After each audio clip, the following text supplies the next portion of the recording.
Hey everyone, Jamie here. Thank you so much for dropping by and checking this video out. This is a bit different because I normally post travel vlogs, but today I'm just gonna sit here and talk about how the global pandemic has affected me as an events host based in Manila, and the changes I've had to go through, the investment I've had to put in for the new reality, and really my hopes for the future. Anyway, let's get started. In Manila, the ECQ started on the 16th of March. I started feeling the blow to my job as an events host, I believe, towards the end of February. My last live event was February, and I was starting to get text messages of clients saying they were going to postpone or cancel the dates they had booked me as an events host. So that's when I started feeling like this is really serious, something's really going on, changes are happening. And when the ECQ started, I think it was about a month or so when I really felt so depressed.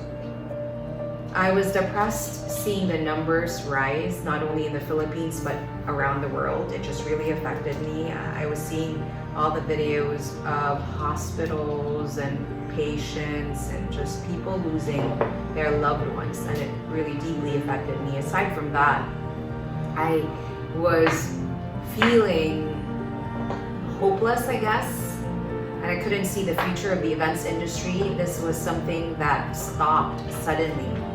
No events come March, and no events in the near future at that point. So for about 3 weeks to about a month, I was eating comfort food. I did nothing productive at all except Netflix and chill, spend time with my dog and my boyfriend, and I was just really sad about the situation globally. By the end of that phase, I started feeling like I wasn't helping myself. So that's when I started working out again, eating healthier, and trying to find ways to be more productive. I started making vlogs again, and I just started pushing myself to be more hopeful about the situation, or at least to survive it and not go towards a path of destruction or the path of destruction. Come May, I started getting offers for online events. The first was a virtual dog expo. The second was a digital launch for a leading computer company, and then 2 webinars, and then a press launch for a telecoms company. And recently, I've been training a class as well for communication and training. So when the offers started coming in, I started feeling like, hey, there's hope. It is different. It's not a live event, or these are not live events, but at least there's hope for us events hosts, hopefully around the world. There was a way to carry on. That's what I started feeling.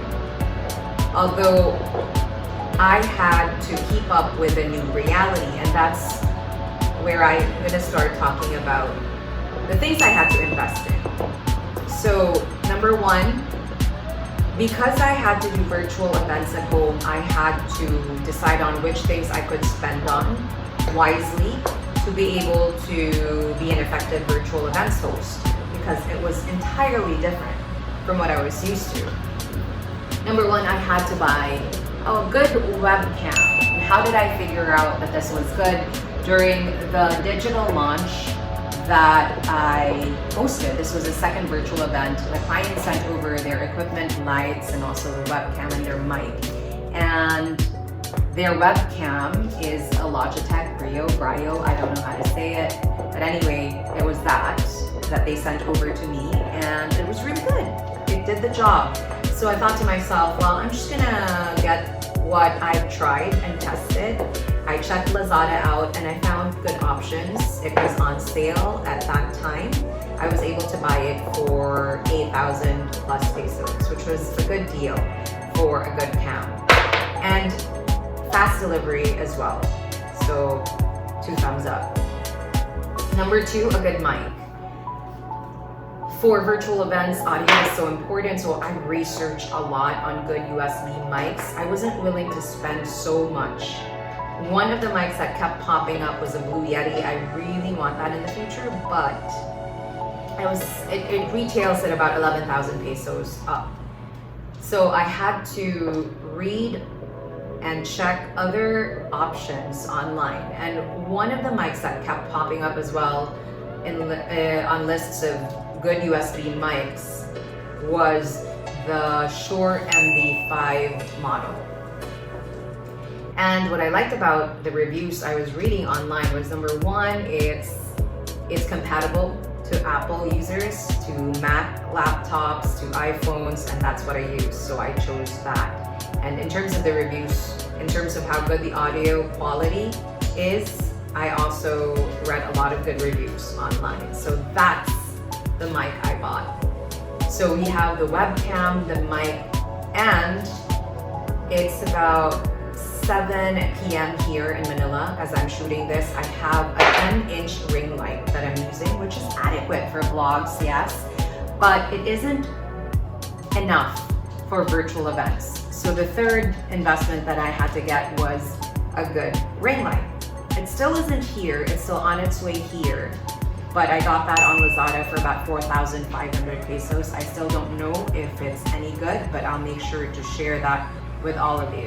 I hope the statement "you get what you pay for" applies, because this ring light, this 10-inch ring light, is about less than 1,000 pesos. The one I just bought on Lazada is about 4,500 pesos, and I'm really hoping that there's a difference in the quality. So far we have the webcam, the mic, the ring light. The fourth investment that I got is the desk for my laptop. One of the things that my director was asking me during the second event, the digital launch for the computer company, was if I could stand up. And then this was actually on the day of the event itself. It was during the tech rehearsal in the morning, and I panicked because I don't know how I'm going to be able to do that. The desk that I have here isn't high enough. So what I ended up doing was I had 2 desks on top of each other, and also some boxes, so I could be visible till the I guess torso, and still stand up. They wanted me to stand up because they wanted me to be able to look like I was still hosting, like it was still natural and still lively, and that was really the request of the client. I was able to do that. Mind you, during the tech rehearsal, it all fell to the floor, and I'm so happy that my laptop is still alive. So these are the things that led me to buy the desk for my laptop. This is very flexible. You can move it around, and then even when you're sitting down, you can use different angles. So it's just more flexible for you, and you can give more options for your director or the organizing team. So I'm just gonna give you a rundown again. I'm Dory, I always forget. Webcam, mic, ring light, and the desk for my laptop. Very handy, I love this. I got this for about 1,000 pesos on Lazada once again. The fifth investment that I got was another option for my internet connection. One thing that the clients might ask you is, what backup do you have? And that's very important because the backbone of virtual events is your internet connection. If you have weak internet connection, then honestly, I don't know how you'll be able to do, online events. So that's something you really need to be prepared for. Normally, our internet connection is great. We use PLDT, and it's been wonderful for all the events I've hosted. But again, be ready for clients or organizers to ask you if you have a backup plan. For my backup plan, I got this. Free Wi-Fi for Globe, and I got that for about 1,000 pesos on Facebook. Good deal. I've never used it, nor have I tried using it. I never had to, but it's just good to share with your clients that you have a backup plan, because believe you me, most of them will ask if you have a backup plan. So those are the things I had to invest in. And in terms of the differences of live and virtual events, for virtual events, everything falls on your shoulders. You have to take care of the technology behind the scenes, which never happens in live events. For live events, you show up early, yes, for the rehearsal, but you don't really have to worry about anything else but trying your best to be engaging during the event and knowing your script as well. So in virtual events, that's something you have to figure out. Technology behind the scenes. Where do the lights go? And also audio. Is it good? Is your camera good? Is your connection good? Clients will ask you to check the speed of your connection all the time. Normally they ask you to do that and send screenshots. They'll ask you to check at the time of the scheduled event. So if my actual event was going to be at 4 p.m., days prior to that, they're going to have you check your speed test or the speed of your internet connection. So those are things that now I have to think of. The lights, the audio quality, the video quality, the internet connection, which leads me to the next point.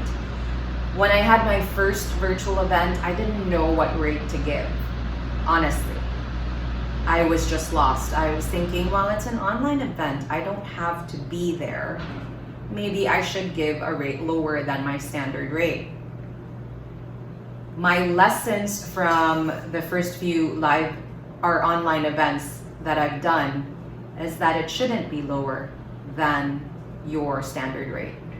And I guess you might be wondering, why shouldn't it be lower? Well, for one, again, you take care of so many more aspects of the live event rather than just showing up and being engaging, knowing your script, knowing the program flow. Two, there are so many technical rehearsals. Well, normally there's one, but if problems arise, if clients want to see it as well, sometimes there will be more than one technical rehearsal, and that's something you have to consider as well. This is something I didn't expect during the first event. Come the second event, third, fourth, fifth, I realized, hey, it's not just the 3-4 hour event that I have to factor in, but also the technical rehearsals that come before that. Unlike a live event where you show up and you have the rehearsal in the morning, the dry run with the director and everyone else, for an online event, you have to make sure you also schedule time for technical rehearsals with the entire team online or also with a client, and that's more time. Based on experience, I've had to allot maybe a full day for technical rehearsals if you combine them together, and then a full day again for the live events. So you have to ask your clients if they're going to require a technical rehearsal, how many hours would they require, and if on the day of the event itself, will you come in early for another technical rehearsal, and etc. These are questions that are reasonable to ask. And I think that pretty much sums up the differences. Another thing for ladies is you're gonna have to do your own makeup. If you find a way to have your MUA come to you, that's great. For my area in Rockwell, we're not allowed to have visitors yet, or if we're allowed now during the GCQ, they have to go through so much in order to be able to be allowed to come into our apartment. So that's something that I would rather do away with. For the two events that were big that I had to host online, I went to the MUA and came back over here just right on time for the technical rehearsal. And these are the main differences that I noticed and that I learned after hosting a few virtual events. I hope that what I've shared in terms of the equipment that I bought and the differences that I've noticed for live and online events will help you as you quote a price for your rate.